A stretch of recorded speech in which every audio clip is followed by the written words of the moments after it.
Hey, Vince McMahon, it's time for this week's Stick to Wrestling podcast.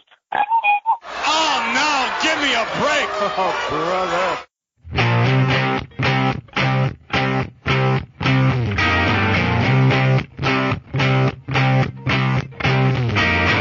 Hello, everyone. Welcome to Stick to Wrestling, a podcast about classic wrestling, usually from 70s, 80s, and 90s. I'm John McAdam.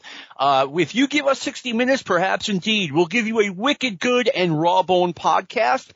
Before I get rolling, I want to invite everyone to join our Facebook page. A lot of good conversation there.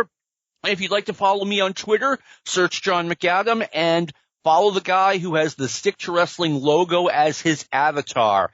Kind of a quick intro this week because it is episode number 250. I don't know how anyone got 250 episodes out of me, but I'm glad they did, and let's hope we can get to 300. This is like me getting 250,000 miles out of that 1988 Saturn SL2, and yes, I did that.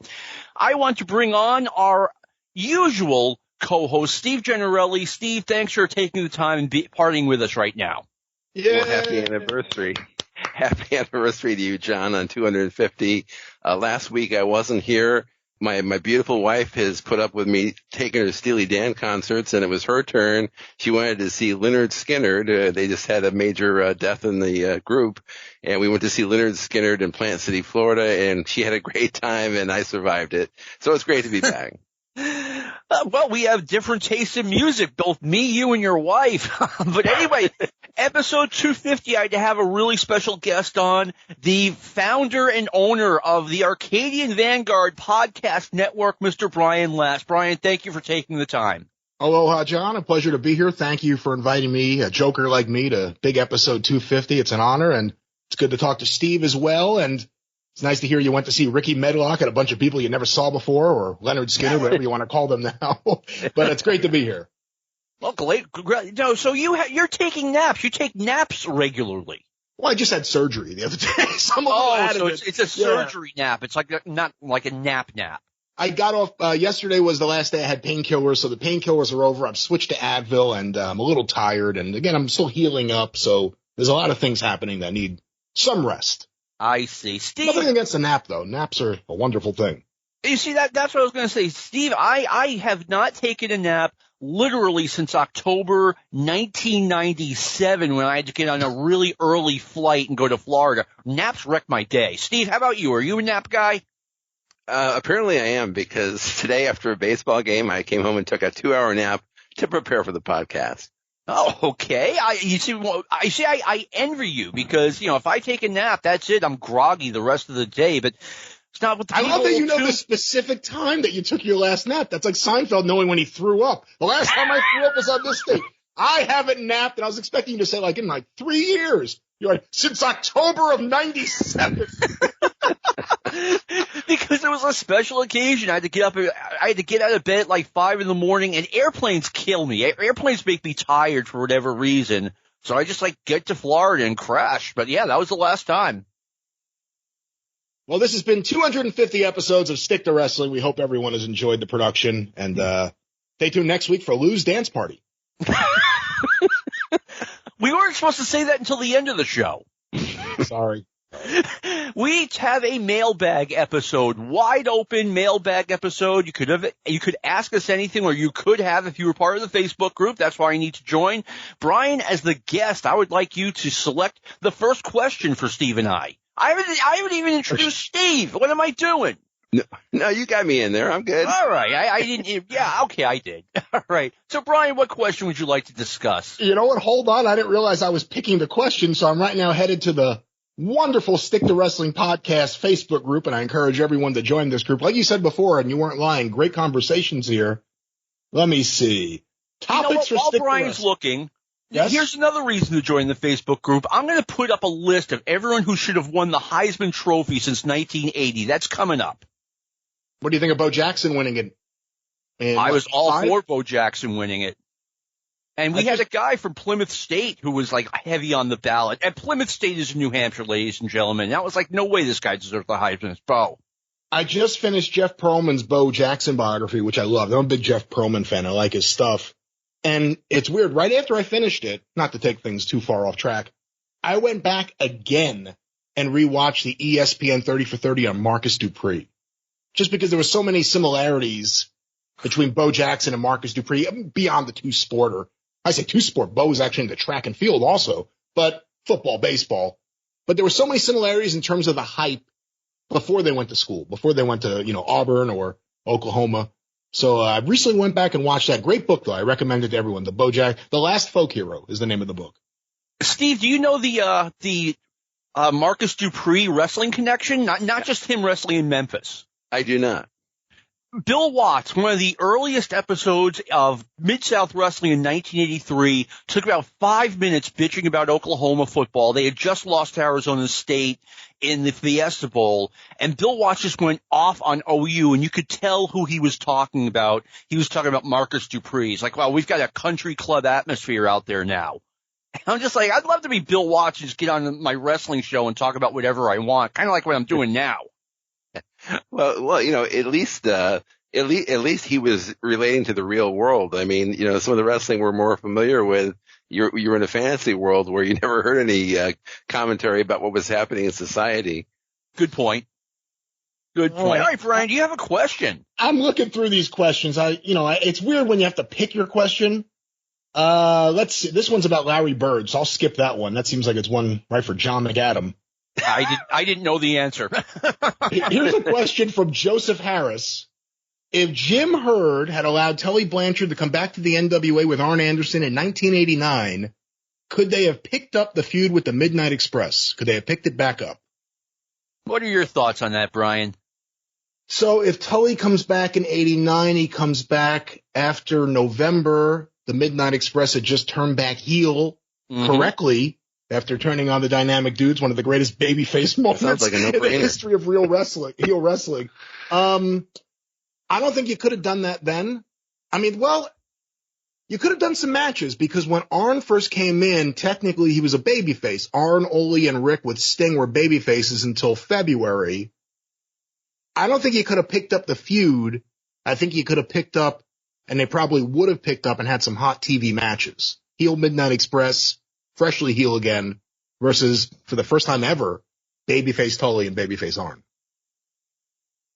I could see it, but Steve, before I get rolling, what do you think? Yeah, I think that would have been a natural fit. I mean, when Arn and Tully left the promotion, and I think they were in the beginning of that feud, there was a lot of mileage left on that. So, no matter how they reignited the feud, I think the fans would have been chomping at the bit to see that. I agree with you. I think they wouldn't have done it right away. I mean, the whole Tully and Herd thing was beyond complicated, but what should have happened was that Tully should have gotten his job right away. Hey, if you flunk one of our drug tests, fine, we'll punish you, but what happened in the WWF is none of our concern. I would have never turned the Horsemen heel again. They would have been baby faces forever. So not right away. But eventually, yeah, I would have booked a babyface Arn and Tully against a heel Midnight Express, had that heel versus babyface feud. And going even further, I mean, I am still upset about what the NWA did to the Midnight Express in 1989. They were as hot as a team could be coming out of 1988. They kind of buried them a little bit with that where they lost the tag team championships to the Road Warriors. I mean, I would have taken better care of all of that talent, and if I were running things, that feud would have recontinued. Hey, John, if I could ask you a question, because you were someone who was quite involved in the smart fan scene, the Observer, trading tapes, whatever it may be at that time, and vocal about the mistakes, the troubles with Crockett Promotions, WCW, whatever you want to call it. When you look back now in retrospect, do you see Dusty Rhodes' last year as Booker the same way? Is there anything you think he got too much blame for or maybe not enough blame for? How do you see 1987 into 88 for Dusty now in 2023? I think every Booker has a shelf life, and Dusty absolutely peaked at Starrcade 86, and everything continued to roll down after that. I think Dusty had a really hard time putting his ego aside. I mean, he thought that Midnight Rider angle was going to turn the promotion around. I'm not joking when I say that. I think, like I said, everyone has a shelf life. I think Crockett, after Starrcade 87, well, my understanding is he did sit down with Dusty, but the sit down should have included, Dusty, we're going to put someone else in charge as booker for at least a little while, and, we'd like you to stay in the company as a wrestler. Now, that's a tough transition, but it's something they needed to do. So, to answer your question, I think Dusty did a bad job in 87 and largely a horrible job in 88. I kind of feel the same way still, but I feel like for various reasons, there's been a lot of people, not necessarily revisionist history, but trying to reevaluate things. And, Nothing wrong with that. Nothing wrong with that, but, I think there still is so many problems with the booking at that period of time. It's hard to just dissolve Dusty of any of the issues. No, it certainly wasn't all Dusty. Crockett was out of money. Yeah, also, Christian Body sent in a related question to the podcast. If Arn and Tully never leave in 1988, how does the Midnight Express and Horseman feud turn out? And does Dusty eventually get tossed out as booker? Dusty was by far the clear favorite to retain the job as the booker in the NWA. I mean, new people had purchased the company. Wrestling is such a unique business, and being the booker is such a unique aspect to the business. You can't just put an ad in the paper, hey, we need a booker. So you're going to go, Dusty would have at least gotten a chance in 89 to get his act together, to put something together.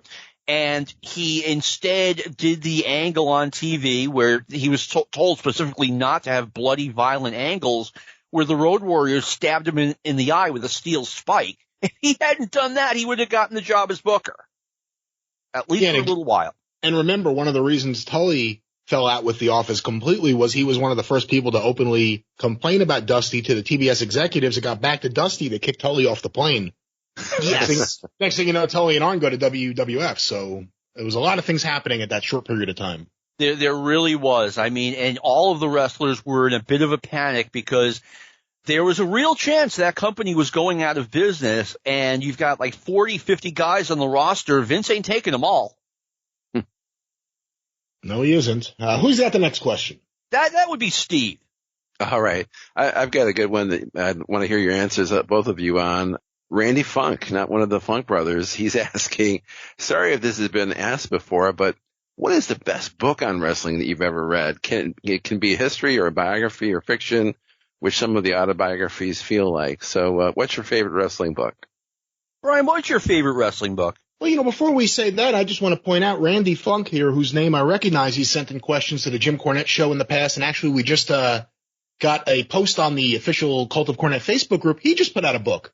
He put out a fiction book that has a wrestling theme. I don't have the name in front of me right now, but go to Amazon, I guess, and check it out. Randall Funk, or Randy Funk, if that's how he calls himself. But he just put out a book, so we should check that out, support him. Cool. Congratulations, book. Randy.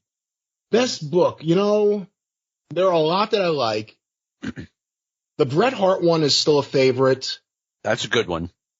Mick Foley's first book, because that was really it was historically important, that book, as much as it was a good book, and it was a good book. I like Tim Hornbaker's Death of the Territories. Scott Teal has put out I have every Scott Teal book. Those are really good. Wow, Scott has a lot of books. Oh, he's got a lot of books, and they're all worth it. Ladies and gentlemen, crowbarpress.com. I don't know. Off the top of my head, I may go with the Bret Hart one, unless something else pops into my mind. All right. My all-time favorite book is the Mick Foley book. I thought it was very honest. I thought he told a lot of great stories. He made me laugh. I was interested. Close second is Chris Jericho's first book. I strongly recommend it. Yeah, that was good. Yeah, that was a really funny book. Very informative. It tells you a lot about the guy coming up the ladder in pro wrestling. Maybe he told that part of the story even better than Mick Foley, who did an incredible job talking about, getting trained by DiNucci, etc. Well, I'm sorry. I just want to say, I think that first Jericho book is really good. I don't like his other ones as much. No. I've read them, but that first one is really, really good. So yeah, for me, it's the Foley's first book and Jericho's first book. And yeah, both guys kept writing books, and it's like, no, you're all set. You've told the story. So Steve, what about you? My favorite, I guess I would have to say, would be J.J. Dillon's book, because I like how... Oh, that's a good one. I like the perspective of, he tells the story of being a fan, being a referee, starting up in the business, then his more famous tenure as the manager, especially with the Four Horsemen. And then the end of the book is, all the stuff he did behind the scenes with creative with the two major companies. And then the very end of the book is kind of like, post WCW, the death of WCW, and kind of wrapping it all up neatly. And of course, we can't forget Brian Solomon for the Sheik book, which is a phenomenal book. That's a great, that's the best recent book, I think, though, in the last few years. That Brian Solomon book is fantastic. And he's doing a Gorilla Monsoon one now. Can't wait. Yes, I saw that. Yeah, Brian, congratulations on winning Wrestling Observer Newsletter Book of the Year. And we're going to have Brian Solomon back on the show pretty soon if he's willing to do it. But and by the way, you wanted to throw this in. J.J. Dillon is one of the nicest people I've ever met. Just wanted everyone to know that.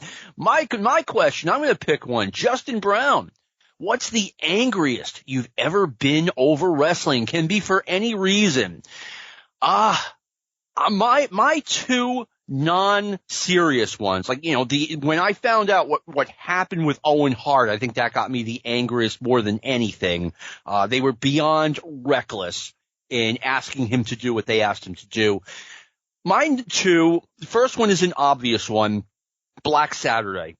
For about 5 minutes, I was confused, and then I was really angry, and I'm like, okay, is World Championship Wrestling coming on after this? Because I've already seen most of these matches, and I get plenty of WWF TV.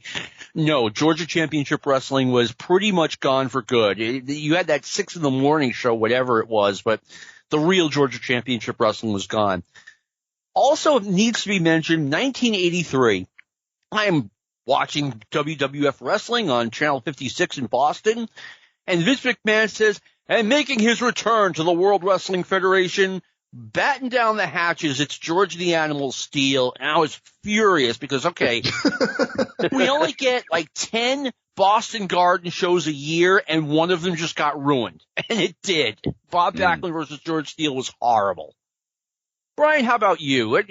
You seem to manage your anger really well, but let's see what made you angry about wrestling. Oh, can I pick Carrie Silken ripping off me and Peter Berkowitz? Could that be my thing in wrestling that made me the angriest? That'd be my number one pick. Only if you tell us the story. I'm not going to tell the whole story here because I want to clear it with another party before I do, because they were involved also. But yeah, that one, Carrie Silken being a dirtbag, that's usually one of the ones near the top of my list. In terms of things I've seen on TV, that's actually tough.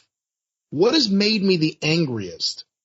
I remember being angry at the way the WWE handled everything with Chris Benoit, but I don't know if there was like a specific point, like I'm angry about this. I don't know when exactly that moment was, because we found out that WWF or WWE was going with the tribute story, even though they already knew, which we didn't know until after the fact, that Chris had murdered his wife and son.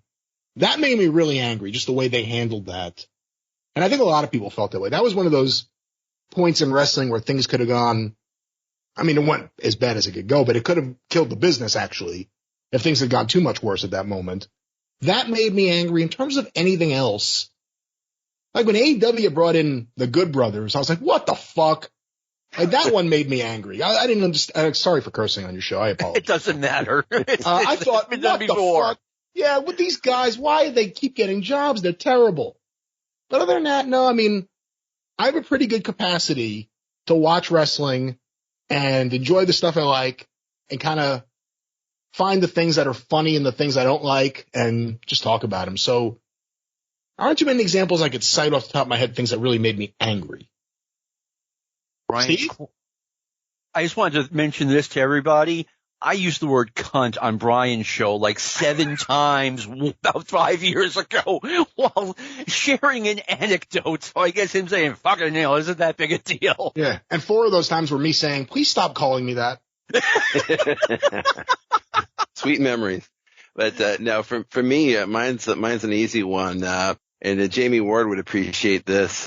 My angriest moment in wrestling was waiting for the Observer on a Saturday, and it wouldn't show up till Monday or Tuesday.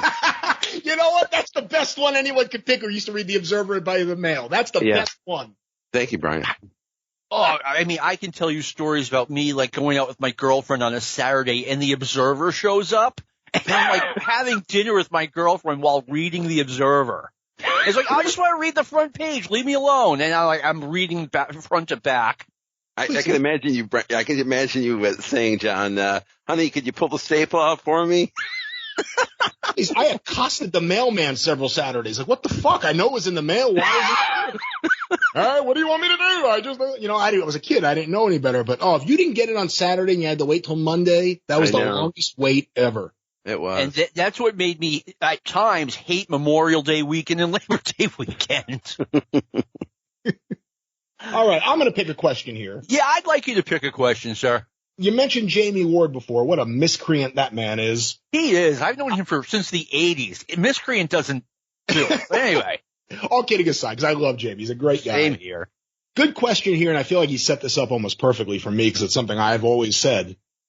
What if Sergeant Slaughter signs a new contract at the end of 84? Do we get Hogan versus a heel Sarge at WrestleMania 2? What do you think, John? I would say no. I think that when Slaughter was gone from the WWF as long as he was, and they brought him back as a heel, even that was surprising, but it worked. I don't think you could have turned a babyface like that at all, at least not by 86. I mean, I can see them doing it, but I think there would be too many fans who just stuck with Slaughter. So I don't think they would have done it. I mean, and let me throw this in, my dream booking scenario for WrestleMania 2 would have been, get the opposite of Sergeant Slaughter, get Nikita Koloff, like no matter what it took, get him with Ivan Koloff as his manager, former WWF champion, and go in that direction. But I think Slaughter would have been more valuable to the company in 1986 had he remained babyface. Steve, what are your thoughts? If they had, started a Sergeant Slaughter, still very popular, against Roddy Piper, still the major heel, that would have been box office. And that's the way I would have gone. Plus, you'd have the benefit of not having Mr. T at WrestleMania 2, which would have been really good. Mr. T was horrible by WrestleMania 2. It's funny how quickly pop culture changes when we're young, because Mr. T was hot as a pistol in 1982 when Rocky III came out. Then he got his show, and by 1986, he was yesterday's news. It's just funny how that, time goes by much more slowly when you're young. Well, I'm just thinking all this out. So we go to the end of 84. Sergeant Slaughter takes the deal with Hasbro to do G.I. Joe, and that causes Vince McMahon to get rid of him. If at that time he re-signs, and now he's going to be a part of the LJN line and part of the WWF merchandising system, feuded with the Iron Sheik, he couldn't do that again. I don't know how much him and Nikolai would have in terms of legs. Not much.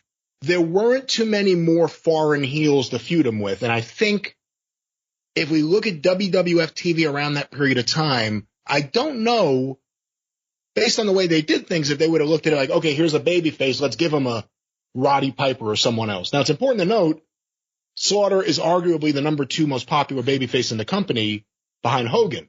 You could argue Snuka or Slaughter. I think those are the only 2 arguments. I think it's definitely Slaughter. By the time they let him go, November 84, Slaughter had passed Snuka. So let's say you get another year out of him, end of 84 into the end of 85. You find some guys for him to feud with, Kamala or whoever it may be. You get another year out of him.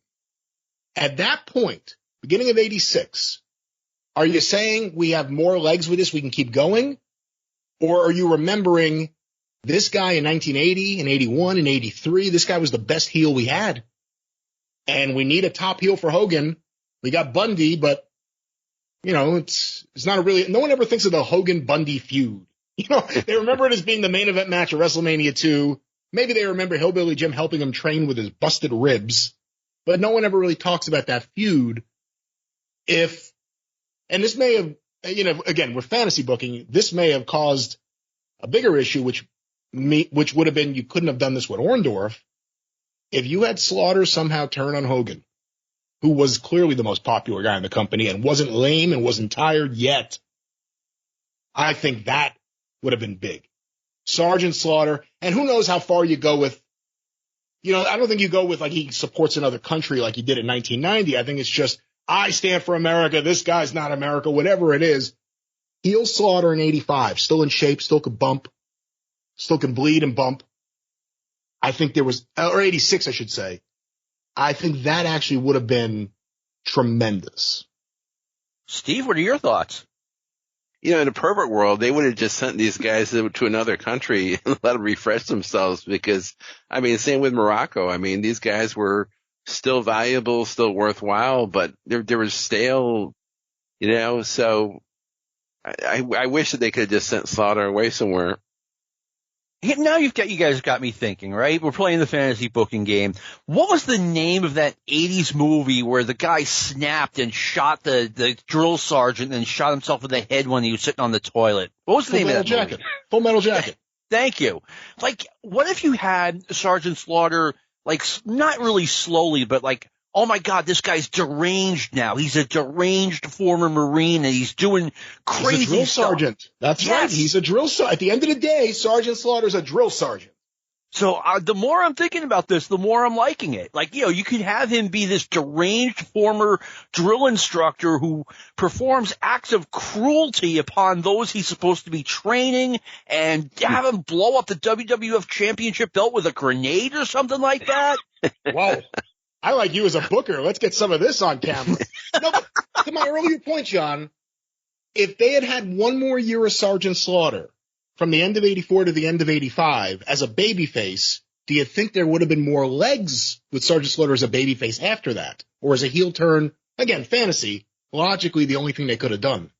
Yeah, it's not the only thing they could have done, even though the more I'm thinking about it, the more I like it. But what they would have had to do with Slaughter, you can't have Foreign Evil Menace of the Month every time out. You've got to get him involved in chasing the Intercontinental Championship. Give him a break from the, Iron Sheik Nikolai Volkov feuds. Then, after a year or whatever, bring in Kamala or another foreign heel that you manufacture. But to me, that's not all they should have been doing with Sergeant Slaughter. And if they kept doing that, if they gave him another feud with the Foreign Menace after Sheik and after Volkov, I don't think people would have bought tickets to see it. And then we get no Corporal Kirshner. I'm listening for tears. I'm listening for some kind of reaction to Corporal Kirshner not being parachuting into the World Wrestling Federation. Someone brought up on the Stick to Wrestling board that, that the vignettes, like, someone asked a question about it. Like, they wasted so much time on the vignettes on Corporal Kirshner. It's like, the guy never got a push. Same thing with Outback Jack. And you're wasting all this TV time on him. Outback Jack is the biggest example of that. At least Corporal Kirshner got over. It was a simpler time and it was a simpler way to get over. It was just, here's the replacement for Sergeant Slaughter, literally parachuting in to replace Sergeant Slaughter versus, boy, they're spending a lot of time on this Australian Outback guy. All right, guys. I want to pick a question here. Jesus Salas Rodriguez is asking, if you have the chance to go back in time, which 3 matches would you love to watch live? Brian, why don't you go first? Ooh. Well, first of all, thank you for your question, Jesus. Which 3 matches do I wish I could have seen live? When Mick Foley won the WWE title, or WWF title still, and Austin came out and hit The Rock with a chair, I would have loved to have been in the crowd to feel that pop. That would have been a hell of a moment. I would have loved to have been there for WrestleMania 3. That's still my favorite event ever. I love the spectacle of it. And you know what? I would have loved to have been there amongst John McAdam and everyone else at Great American Bash 89. I've spent so many hours of my life watching Bash 89 on video. I would have loved to have been there. Brian, I've said this on the show before. The video, the television does not even begin to give that post-match brawl they had with Flair and Sting against Muta and Funk did not even begin to do it justice. It was wild live. I just wanted to cheer Sid with all you guys. And the Foley title change took place in Worcester, Massachusetts, right down the road from me, and I still didn't go. I got lame in the late 90s. All right, John, what are your three choices for that type of match? Believe it or not, before Brian said it, I would have said Andre versus Hogan at WrestleMania 3. No, it was not a good match, but I would have loved to have been part of it, to be able to say, hey, I saw this live. Number 2, match I've never seen, but I heard was terrible, was Ric Flair versus Bob Backlund, July 4th, 1982 at the Omni. I just would have wanted to see it for myself. Number 3, Hogan winning the title from the Sheik at Madison Square Garden, January 1984. I mean, talk about a moment. Wow. I'm going to really go back in time compared to what you guys picked. I would have liked to have seen Blassie versus Tolos at the LA Coliseum. Oh, that would have been cool. I would have liked to have seen the Sheik versus Freddie Blassie in the cage in Los Angeles with Abdullah Farouk in the cage above the ring. And then because I'm the biggest Bruno fan of all, Bruno against Stan Hansen at Shea Stadium, where according to Stan Hansen, ladies in fur coats were there and men dressed in suits were having heart attacks. So that would have been cool to be there. Yeah, according to Stan Hansen, the Mafia wanted to put a hit on him. And according to Bruno Sammartino, I don't know what Stan's talking about. I've never heard any of this. I don't know. All right. I will take a question from Aaron Minnick. And before I even read the question, here at Stick to Wrestling, if I'm critical of a wrestler and you're a fan of that wrestler, or if you're that wrestler themselves, probably not, don't take it personally. It's not a personal attack. It's just, some guys were better than others. Could Eric Embry have been a bigger star if he remained in a certain territory? I think Eric Embry is one of the most overpushed wrestlers of all time. I'm surprised he became as big a star as he did. Obviously, he was the booker a lot of the time, and he pushed himself as being a bigger star than Kerry Von Erich at one point. But to be honest, if Eric had never become a booker, I think he would have just been like, oh yeah, that guy that Tully Blanchard bloodied up on Southwest Championship Wrestling in 1983. I just never thought that much of him. He didn't have a good look. He wasn't that good in the ring. He was kind of chubby. I didn't like his suits. How about you, Steve? Well, the push he gave himself when he was the booker in World Class was just so almost over the top, if maybe over the top. It was way just, over the top. It was egregious. So, just to have him be considered to be pushed anywhere else, I don't think it was necessary, honestly. And I'll let Brian add any comments he wants to add. Well, first of all, thank you for your question, Aaron. And when you say, could Eric Embry have been a bigger star if he had remained in a certain territory? What is that certain territory? Is there a certain territory you have in mind? I actually think Eric Embry got all he could have out of Eric Embry. And whatever the biggest highlight is for an Eric Embry fan, I don't think things would have been too much different if he had booked somewhere else or gone somewhere else. Yeah, well, let's talk a little bit about the art of booking oneself as the superstar. I mean, that's clearly what Eric Embry wanted to do. And in order to make sure that happened, or should I say to maximize its chances of happening, he went out and buried Kerry Von Erich. And I saw exactly what he was doing at the time. Taurus Bulba. Yeah. He beat Kerry Von Erich with the claw. That was Eric Embry booking, I believe. It was. And he went out of his way to, make sure that, Kerry was sent a few steps down the ladder. And I'm to this day, I'm surprised Kerry did it. Amazing. Yeah. And Kevin went home. Like, Kevin didn't want to deal with any of that shit. Kerry ended up just doing it and, riding it out until he got to WWE. Surprisingly, and almost went to WCW in 1990. Here's a question from John Cocoware. Ever make it to Pittsburgh for a show? The answer, no. What about you, John?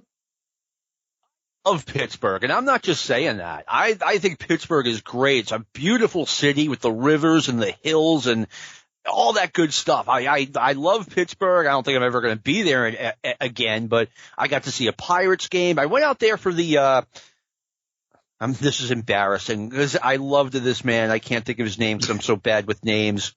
Brian Hildebrand. I went out there to see the Brian Hildebrand. Awesome. Not memorial show, the fundraiser show when he was still around. Yeah. And we turned it into like, okay, we'll go see the Pirates, we'll go see the Cleveland Indians, we'll go see the Cincinnati Reds, etc. But I love Pittsburgh. But I don't think I'm going. How about you, Steve? I've never been. I've landed at the airport maybe, but I think Bruno's favorite restaurant there is called Rico's. I would probably go there just to see his famous booth where him and his wife sat, and I guess there's a picture. They've got it roped off, I guess, like he was the Pope. But I would like. I was in my booth that one day, and all of a sudden Larry Zabisco was under the booth. He said, "I want to be a wrestler." I said, "Oh, come to my house, Larry." You brought up Brian Hildebrand before. I just want to say real quick, because anytime he's brought up, I always want to say this. What a great guy he was, and he was so nice to me when I was a kid, and I really miss him, and I wish he was around today. A tremendous guy. He was an awesome guy. Brian Hildebrand walks up to me at one of John Arezzi's conventions in 1990, and this was before he was a ref or anything like that. He walks up to me, "Hey, you're John McAdam." He starts talking to me like he's known me his entire life. And I was like, man, I need this guy's confidence. Yeah, great guy. Hey, one other thing I wanted to say, I love Pittsburgh. I think Pittsburgh is great. I don't just say that about any city when the name comes up. Let me give you an example. Cincinnati sucked. Well, the next question, John, coincidentally numbers from Les Thatcher. What do you think of my hometown of Cincinnati? Oh, you want to hear the Cincinnati story? Yeah, please. Okay, we go to the Hildebrand game, and who's there? Who's the reliever for the Reds? Danny something. You guys gotta know this. Come on. For the Reds, what year are we talking about? Late 90s. Danny Graves. Okay, yeah, I remember him. And who was the first baseman? Great big black guy. Really good player. Delman Young? No. Delman Young. Thank you. So we just walk up to these two and oh yeah, we're going to the game the next tomorrow night. And Delman Young gets on his phone and he's like, "Oh, do you have tickets?" And we're like, "Well, no." And he's like, "Oh, I'll make sure you guys get tickets." And he puts us on will call. So that's pretty cool, right? Then we get to the stadium, and it's the old Cincinnati Stadium. I noticed that people in front of me are getting out of their seats and going someplace else. And one of my friends is like, "Oh shit." And we are surrounded by cockroaches. And I mean, 50 yards down is nothing but cockroaches. They're all over the place. So we obviously got the hell out of there. And that's my Cincinnati story. And I may have been wrong. I'm looking right now. Delman Young wasn't on that team. Dimitri Young was the right fielder. Dimitri Young. That was who I was thinking of, because the regular first baseman was Sean Casey. All right. So yeah, there's a rookie card that never turned out right. The Sean Casey rookie card. Jesus. All right, go ahead. Rob Jen Rose is asking if you could pick two WWF teams to have competed in the Crockett Cups, who would they be and why? And I think this is kind of an easy question. Same here. But Brian, who would you take? Bulldogs Heart Foundation. Yeah, that's my boring answer too. I mean, I can't even think of who's in third place. The Machines in third place. They can go in that opening match against Giant Baba and who did Baba bring in '87? Oh, that horrible guy. Yeah, Wajima, that's him. But Brian, during was it the first Crockett Cup we're talking about? No, that was '87. That was the second Crockett Cup. Oh, okay. Baltimore. I didn't see the question. I regret not going to that show. I absolutely should have gone to the '87 Crockett Cup. It's Baltimore. It's a 10-hour drive or a quick flight. Big mistake on my part. When was the first time you went to Baltimore for a show? 1988 I went to. No, that's not true either. 1987 was the first time I went to Baltimore for a show. I went down to Philly. I was going to see the show at the Philadelphia Civic Center, but they were having a better show down the road in Baltimore, so that's where we went. All right. We all pretty much have the same answer on that, so I'll go to the next question here. This one was sent in by Lance O'Donnell. Any info on the South Atlantic Pro Wrestling promotion that the old JCP Lifers started after the Turner buyout? I can remember seeing rankings for them in the magazines, but I've never been able to find much on it. Did you guys get to see this? This aired in New York, actually. I got to see the promotion, and it looked pretty good on paper because they had like Ricky Steamboat and a few other guys that I liked, and that promotion was awful, I thought. It was booked by George Scott, and then it was booked by Robert Fuller, and that right there at that time, says a lot. Yes. I mean, it looked good on paper, and I was getting tapes of it, and it was absolutely horrible. Steve, have you ever seen that promotion? No, it never made it to upstate New York, but I do remember reading about it in the Observer, and Chris Chavez that was probably the first time Tatanka really got some, real notice in that promotion. And it became the NAWA. So it had two different names, SAPW and then NAWA, and it aired on Sports Channel in New York. And you had Vince Torelli, who later became Ken Shamrock. You had the Nasty Boys, the Malenkos, Robert Fuller and Jimmy Golden. It was a really interesting mix of who was available in the southern states at that moment. And it was actually a reflection of George Scott himself, because they were doing the Paul Jones mentoring Vince Torelli thing. And that's right. They were trying to relive 1978 in 1990. That, ladies and gentlemen, George Scott. Well, he ended up owning a lot of apartments in Tampa, and I guess he really did well for himself after that. But I enjoyed him as a booker in WWF. As a booker, I think he makes for an excellent landlord. All right. Who got the next question? I think it's me. Mark Matsuo asks, your Mount Rushmore of bad announcers, please. I'll tell you what, let's the three of us put together this Mount Rushmore. Brian, who do you have?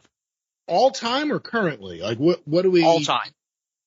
Ooh. I'll put Shivani on the list because I hate his stuff now, and I hated him throughout WCW after 1992, and I think that's enough of a body of work that he can go on that list. I'll put Michael Cole on the list because I think his style of commentary, the fake commentator for wrestling, doesn't help wrestling. It's just a guy yelling shit out there. Nothing actually connects. Those are my two modern guys I'll pick. To go back a ways for some of the older ones, worst commentator. I mean, Lord Alfred Hayes was terrible. You go listen to Lord Alfred Hayes with Sean Mooney. Like, that's one of the worst teams you'll ever hear, and that was primetime wrestling for like a year. I like Vince up to a point. I like Monsoon. I'm not one of the people that hates Monsoon. The only thing I hate is him using literally nonstop when that's not the word he's actually trying to use. I think it was. I think that was him insulting everyone's intelligence. It was nonstop. He literally hit him in the head. He literally shot him. No, he didn't literally do any of these things. You illiterate. I shouldn't say that. Ed Whalen was spectacularly bad. I was going to nickname this the Ring-a-Ding-Dong-Dandy of Mount Rushmore's because he's my number one. David Crockett. I mean, how could you ever leave him off a list like this on the worst comedy? He was on national TV, right? I mean, that puts you above a regional announcer. He was better. He was actually better when he was a regional announcer than when he was on national TV. Someone will say Johnny Weaver, but I'll go with David Crockett, Tony Schiavone, Michael Cole, and Ed Whalen. I like that one. How about you, Steve? I'm only going to add one name just because he was just so bland and didn't really add anything other than a pleasant-sounding voice and a nice-looking face. Jack Reynolds, who did IWA and WWF briefly. He was pretty bad. I remember, me and my buddies, my brother, we used to like film wiffle ball games, video wiffle ball games, and I would do Jack Reynolds and I would do Jesse Ventura doing the announcing of the wiffle ball game. And, he was just so bland that he'd be like, well, Jesse, here's, Steve is at the plate. And then Jesse would chime in like, listen up, Jack. Like he would do. But he was just so terrible, the Jack Reynolds. Jack Reynolds, one of the big moves George Scott made when he took over as booker in '89 was to bring Jack Reynolds in to replace Schiavone. God, I forgot about that. They were going to have him replace Schiavone, and they tried him out. They tried him out at one of the Clash of the Champions as a ring announcer, and I'll never forget it. I may be getting it slightly wrong, but this was it. And here it is, at a combined weight of 130 pounds, from Elos, Russia, the Russian Assassins. So that wasn't going to work. And again, he did the IWA in '75. This is 1989 now, and he was out to lunch. He was terrible. All right, mine, Ed Whalen is at the top of it. He was horrible. Another one, this is going to be a little bit controversial because I know he was really, really good for a long time.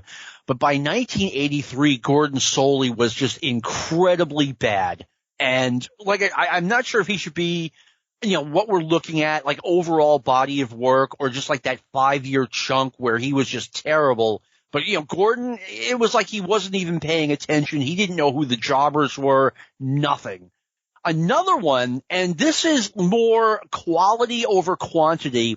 There's a show from late 1987 out there from the Houston Summit, and it was televised, and the color commentary team, I forget who the third person was who was in charge, but it was Mike McGurk and Pete Doherty out there. And Bruce Pritchard. It was awful. He was terrible. Yeah. He was awful.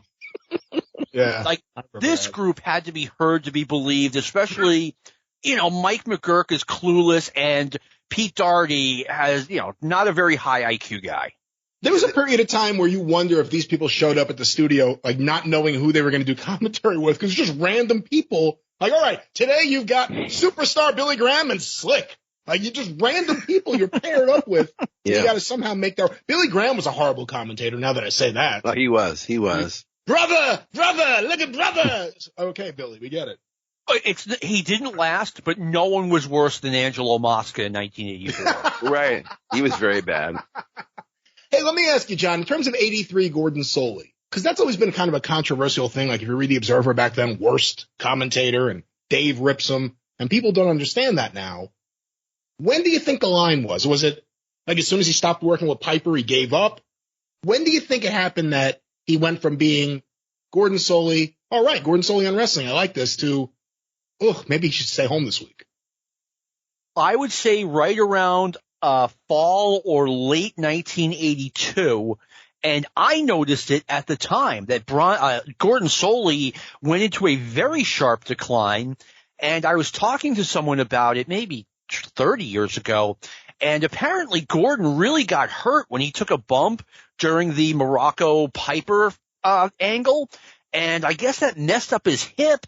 And apparently, this is what the person told me, that Gordon was really, using painkillers to an alarming rate and mixing them with alcohol. And it showed on his performance.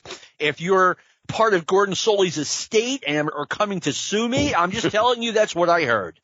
It's interesting, too, because you would think the booking of Ole in 83 would be better if you had alcohol and pills. But I guess even that didn't work. A little bit of a spoiler. Sometime in the very near future, we are going to be reviewing an episode of Georgia Championship Wrestling from 1983, just so everyone doesn't think I'm crazy when I'm talking about that promotion just fell into a deep, dark hole. Steve, I think you're up. I've got a question that has some meat on it here. Pete Pingle, he asks, we all know that Bob Backlund just fell off the wrestling landscape after he lost the title of the Iron Sheik. What could have been done to stay relevant?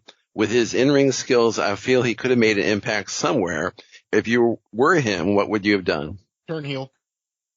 That's the only way there would have been anything of use of Bob Backlund, I think, between 1984 and 1992 or whatever. He had to be heel. I don't think there was any more room for babyface Bob Backlund, what he wanted to do. If you ever see, I think it's ICW, he started doing some tapings for them in like 85. Mm-hmm. Sure. You go watch that and you can see what the problem is.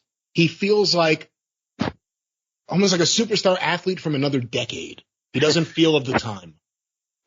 I feel like I punched downward on post-83 Bob Backlund, maybe even post-82, way too hard. But I agree, Brian, with everything you said. There was just no place in the wrestling business for him. We're going to have a show where we have clips from Pro Wrestling USA from fall, winter 1984-85, where he's unpushable. And then they did this thing in ICW. He teamed with Terry Funk. He teamed with Terry Funk. I remember that. On ICW, I don't remember that. Oh, no, for Pro Wrestling USA. Didn't he team with Terry Funk once, or am I wrong? He might have. I'm not sure. Well, I know Terry teamed with Bockwinkel on one of those shows. Maybe that's what I'm thinking of. Mm-hmm. Let me talk about Pro Wrestling USA for a second. First, they have Terry Funk as the lovable babyface color commentator, and then a couple, 2-3 weeks later, he's Terry Funk the heel out there with no explanation. Once again, tells you what you need to know about Pro Wrestling USA. But on ICW, they did this thing where, I think he beat Johnny Rodz, and after the match, the fans are rewarding him with these like handmade cardboard belts. I'm just watching this going, what the hell? I'm a wrestling fan. I'm 20 years old. I don't want to see this crap. It's not cool. Yeah, it got real minor league real quick with Bob Backlund. And again, he tried it at Pro Wrestling USA. He tried it in Florida. He didn't get over. There just wasn't a place for him. The wrestling business had passed him by. All right. Whose turn is it for a question, or do we exhaust the Bob Backlund answer? Yeah. Brian, it is your turn to answer a question. I'll ask the question. Answers are not promised. Let's see. Adrian Collins sent in a question. Why do you think Ravishing Rick Rude never got a WWF World Heavyweight title run? As the years went by, I heard Hogan hated on him. Have you ever heard this rumor? Well, we could definitely say I could see Hogan not wanting to work a serious feud with him because of his physique. Now, he was in great shape, don't get me wrong. And in WCW, he got thicker. But Rick Rude, like in 89, was still rather slim, especially compared to a Hulk Hogan. So I'm not saying that's right, but I could see that as being a reason why Hogan wouldn't want to do it. Steve, what are your thoughts on this matter? I have a lot of thoughts. I'll be sharing them soon. Well, my thought is it seemed like from what we ended up seeing, like especially around 89, 90, that Rude and Warrior were matched up a lot, and that became a main event feud. And I think that Vince's thinking was that maybe he would be the next major champion or major lead heel. Let's keep him away from Hogan because we don't want him to do the job. Let's kind of save him up a bit. I think that's what the thinking was. But, John, what's your thinking on that? Well, first of all, Adrian, I want to thank you for the question and thank you for listening to Stick to Wrestling, assuming you do. But here's my kind of my wrestling pet peeve here is a question. I want to explain that. Why do you think Ravishing Rick Rude never got a WWF World Heavyweight title run? And the answer really is simple. He was never the best choice. He was never the best choice when he was in the WWF. You could not put aside Hulk Hogan to make Rick Rude the WWF champion. You could not put Ultimate Warrior aside to make Rick Rude the WWF champion. Really, he was never the best choice. I've heard that Rick Rude and Hulk Hogan, supposedly they didn't get along. I actually don't believe that. I think that was kind of over the 30, 35 years has been speculated upon as, well, gee, why didn't they have a run? Well, Hogan must not have liked him. There was just never a time where it was the best thing to do with Hulk Hogan. And with that said, I was in attendance for the one Hulk Hogan versus Rick Rude match in the Boston Garden. I think it was January 9th, 1988. But the thing, too, is Rick Rude was the perfect guy to help build up to the Warrior for the next level. Because as a kid, Ultimate Warrior going after the Heenan family to get to Rick Rude was a big deal. And then he drops the belt back to the Warrior. And by the next year, again, he cut his hair, seemed more bulked up. They're trying to treat him a little more seriously to get another match out of the Warrior. The problem was we just saw so much of him in the Warrior. So at that time, they could have done something else with him. But feeding him to the Warrior again at SummerSlam 90, I don't think helped him at all. And then they started setting up him and the Big Boss Man, and that's right when Rick Rude quit. Yeah, that to me, Rick Rude versus Big Boss Man, the second match down on the card, is a really good way to use Rick Rude. We were talking about vignettes earlier. I think some of the best vignettes that WWF ever did was Rick Rude training with Bobby Heenan and getting his hair cut and saying, look, I am taking all of this very seriously. I think that did a lot to get Rick Rude as over as he needed to be for that SummerSlam match. But that was, not to go into a deep side topic here, but that's one of the things that killed the Ultimate Warrior's title run, was they went right to Rick Rude again. And then there was no one else to follow that up with. You know what? I will go to my grave saying that the reason Ultimate Warrior 33 years ago did not get over as WWF champion is they were still pushing him as Hulk Hogan's little brother. They were making it clear that Hulk Hogan was still the number one guy in the company. You know, I mean, obviously Hogan Earthquake was the main event at SummerSlam. At SummerSlam. Right. Thank you. And, you know, that was, I mean, they just made it obvious. You might be the champion, but you're number two. Do you think Hogan needed to go away in order for the Warrior to get a fair shot? Yes, I actually do. I think they should have given Hogan a vacation. If you go back, they kind of made Bruno Sammartino kind of went away when Bob Backlund first became champion. So it's a proven formula, and I would have gone back to it. You know, Hogan, he can go make a movie. My favorite thing, too, is as soon as Bruno went to sue Vince McMahon, that's when all of a sudden Buddy Rogers showed up back on TV. What a dick move. When I learned about that, I absolutely cracked up. Like, oh, that's why Buddy Rogers hasn't been with the WWF, because Bruno won't be around him. Yeah. But you're right. What a dick move. Okay, Bruno, see you later. Buddy, get over here. All right. Who's got the next question? I believe that's my friend Steve. Well, here's a good one. Michael Faulkner is asking, what was the single biggest card in wrestling history? I'm not talking about highest attendance or anything like that. I'm talking the biggest card which had the most impact in pro wrestling. And what do you guys think? What do you think, Brian? WrestleMania 3. To me, it all comes back to that event.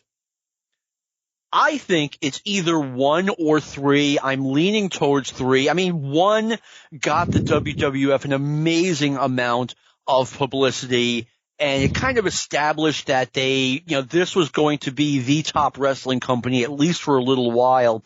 But 3 was like, it was just so big. It had the dream match. It had, 78 or 93,000 people, whatever it was. It was an impressive looking sight.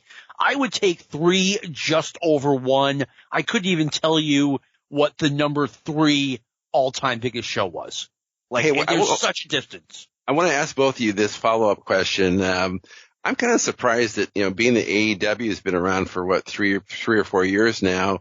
How come they haven't come up with a premium event like that? How come they haven't come up with, this is our Super Bowl of wrestling? I think actually, if you ask them internally, they would tell you they have. They think that, All In or All Out, they saw us that way. No, I mean, I'm not even joking. I think that they've seen, different events they have like that. Now, again, when you say, well, I don't have an event like that, I don't know if you mean a WrestleMania or a WrestleMania 3. WrestleMania 3 is obviously a very unique set of circumstances. You need star power for that. I think it's one of those issues that a lot of companies, like TNA, what was their annual event? It wasn't Slammiversary. It was a different one that was supposed to be their big event. Ring of Honor had Final Battle at the end of every year. Mm-hmm. I think with AEW, if you ask them, they would tell you, they would name one of their big events and say, Double or Nothing. This is our annual major event. But they don't have one that, the name WrestleMania is just the perfect name. Right. So they don't have something like that. No. I'm going to ask both of you guys a follow-up question on this. In the 90s, WWF had WrestleMania as their, premium annual event. WCW really didn't have one that stood out.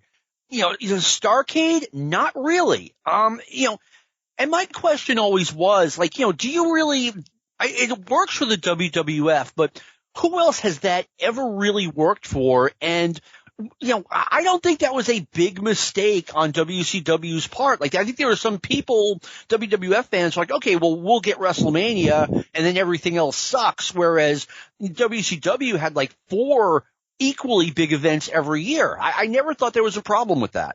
And I just received a missive from Lou Kipilman. The TNA event is Bound for Glory. So does that really sound like a major wrestling event to you? Sounds like a Bruce Springsteen album. Or a Bruce Lee album. Bruce Coburn album. Anybody. All right. Hey, I got a question here. This one was sent in by Chad Arthur. If they pulled the trigger on Don Morocco beating Bob Backlund for the WWF title, who would have taken the title off Morocco? Jimmy Snuka, who had his issues, or wait until they get Hogan back at the end of '83, or someone else? So I guess the question is, if Backlund gets the belt off If Morocco gets the belt off Backlund, who takes the belt from Morocco? But to figure that out, you got to know when Morocco would get the belt off Backlund. Well, Steve, I mean, this is kind of up you and I's alley. I'd like to hear what you think about this. Well, when I read this question, to me it was like, well, this was never going to happen because when the older Vince was in charge, he really just wanted Backlund. He wasn't interested in that. And then when younger Vince got in charge, I mean, he could have done it. He could have made that change, but for whatever reason, he felt, I think what his feeling was, when I really want to put this national expansion thing going, I want to have Hogan at the helm. I want to have Hogan doing it.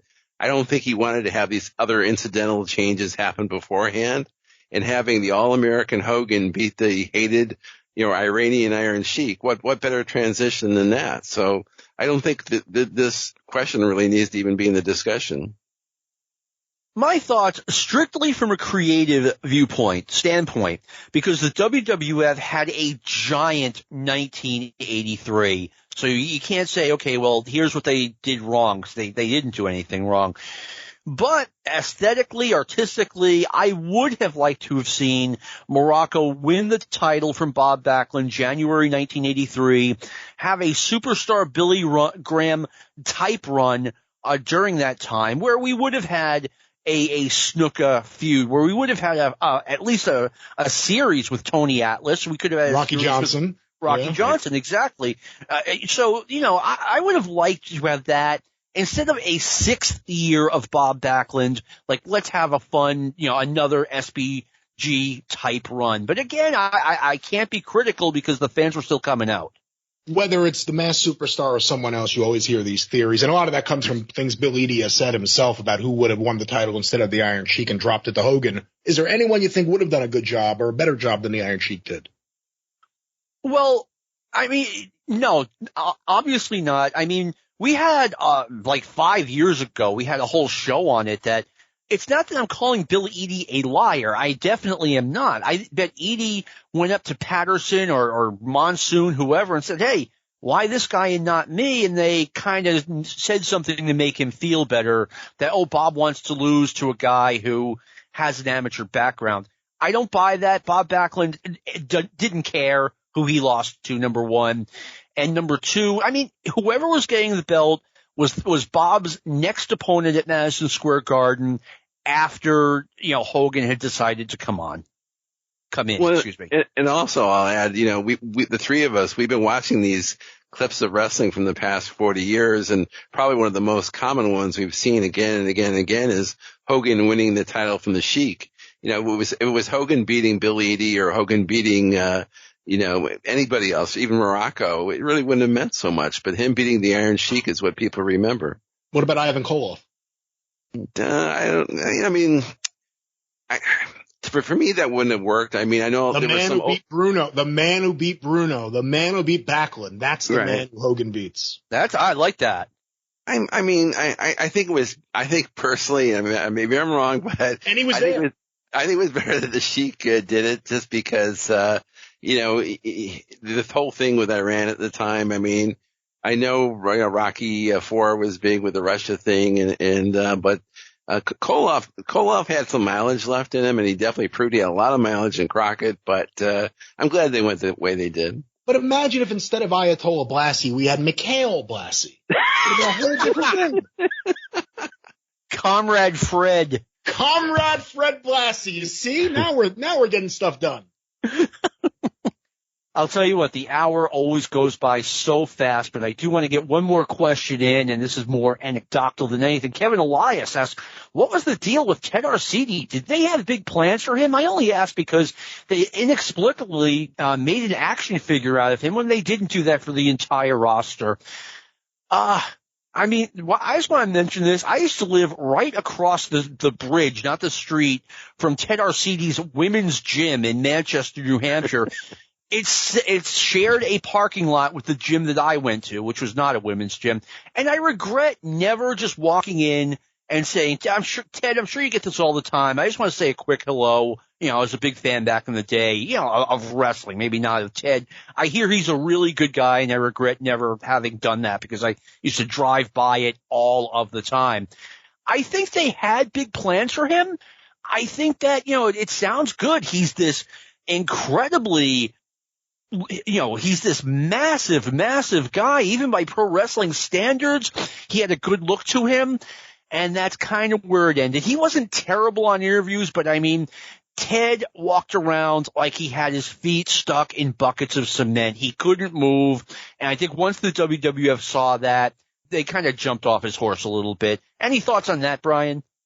I mean, everyone in wrestling has always been chasing after the idea of having the world's strongest man on the roster. And I think that's partially why he was brought in there, because you can then make that claim. Didn't work. And, going back years later and watching, I remember thinking, is he a heel or a babyface? I can't even tell sometimes. That figure, when I went to Toys R Us in Valley Stream in 1989 to buy all the LJNs for my birthday, they had the Ted Arcidi there still. And I remember just thinking, who is this guy? Like all these other people, even as a kid, everyone else had a gimmick. All of a sudden, here's a guy in red trunks, just Ted Arcidi. And then he's never on any wrestling show I've ever seen, as a kid. Eventually you see him, very short run, end of 85 into, early 86. I think he's at WrestleMania 2. I mean, he's in the Battle Royal. Bill Kazmaier. I mean, there's always these guys, the world's strongest man. Every promoter is always chasing that. Bill Quagmire. That guy was the worst. Steve, any thoughts on the Ted Arcidi question? Well, we definitely liked what he contributed to the Morton Downey show. We can't forget that. Sour grapes! Ladies and gentlemen, we are going to be doing a show on that Morton Downey Jr. show before the end of the year. But Steve, please go right ahead.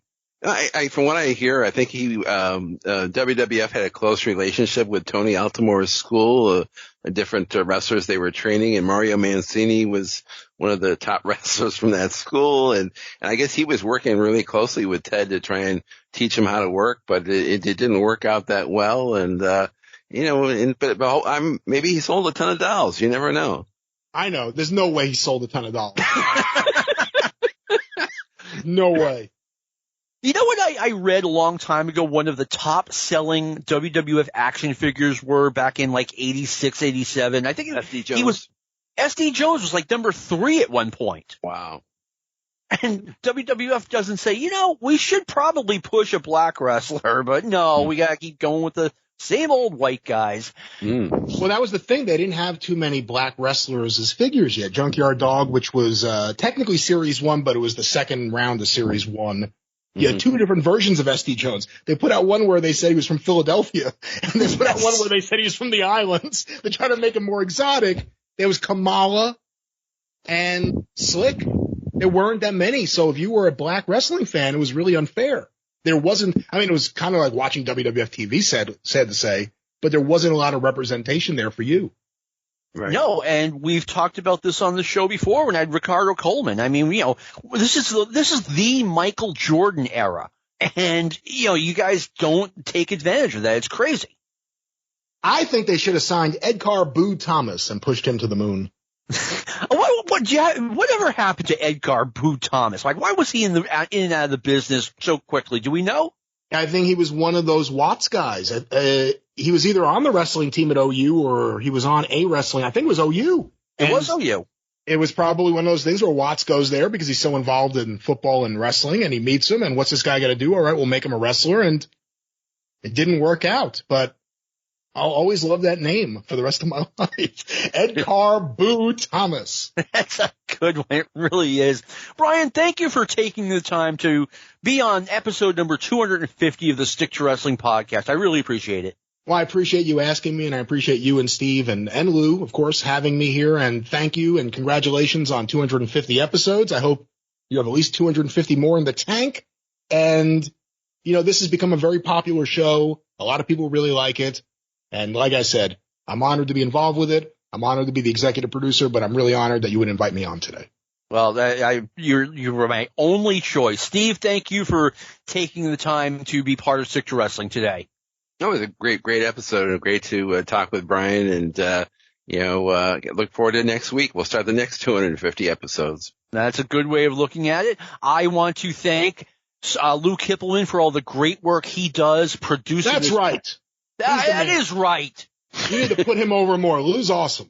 I really try to put him over in a big, big way every episode. You guys have no idea what a great job Lou does because you don't hear the raw feed of this podcast, if you will. And as I do every week, I want to thank Brian Last and Arcadian Vanguard Network for giving me this platform. Brian, sincerest thanks. Once again, I'm more than happy. And let me just say, if I can add one last comment from me here. I just want to say my appearance today, I want to dedicate this to the memory of Matt Mann, who was a big supporter of Arcadian Vanguard shows going back to the very beginning. And I know he's been a former guest here on the show. And I just want to say I was very, very sad to hear that he passed. And I hope his memory continues on. And my best wishes go out to his friends and family. Very, very sad to hear about his passing. I feel the exact same way. I found out earlier this afternoon.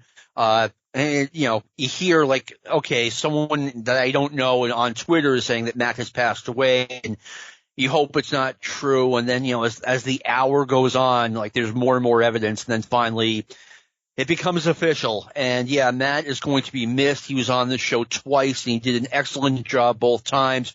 My thoughts go out to his family and friends, and, don't want to end the show on that sad note, but that's what it is. We're all going to miss Matt. So thank you all very much for listening. I hope you have an excellent weekend, and we're going to do this again in a week.